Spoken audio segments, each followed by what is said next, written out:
If you're communicating with a loved one who has passed or spirit guide and you feel like you're making it up, just keep going. I didn't learn how to communicate with spirits until my mid-30s, and in the beginning I was absolutely terrible. I felt like I was making it up all the time. In the beginning of my spiritual journey, when I was trying to figure it out, I was at a family gathering and my brother's girlfriend was telling me about some spirit paranormal activity that was happening at his house. She went on to tell me that it only happened when she was alone and not when my brother was there, and she was starting to feel like she was going crazy. And it was really weird because as she was talking, I could sense that there was something happening. I just didn't know what. As we were talking, my brother ended up coming over and he knew that I had been trying to communicate with spirits, and he asked me, he said, "Can you find out what's going on?" Now, this was the first time a family member had actually taken interest in my spiritual journey, and I felt a little intimidated. I was afraid of looking stupid in front of my brother. And then I immediately thought to myself, this is my brother.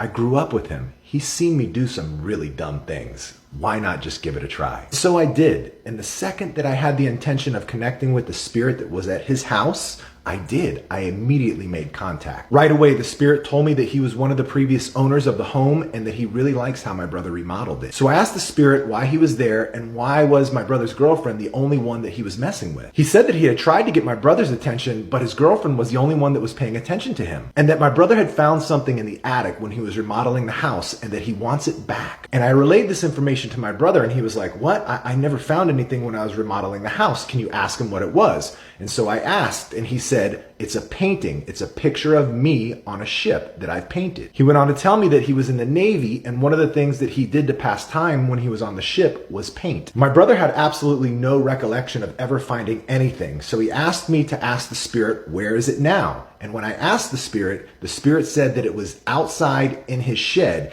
and with great detail told me the precise place that it was at. My brother said that was impossible. He just cleaned out the entire shed and he knows for a fact it was not there. I was crushed. I absolutely bombed the reading. After all, I felt like I was making it up the entire time. The very next day, the spirit started to mess with my brother's girlfriend again. She told him to get out in that shed and to go find that painting. He went out there and found it exactly where the spirit said it was.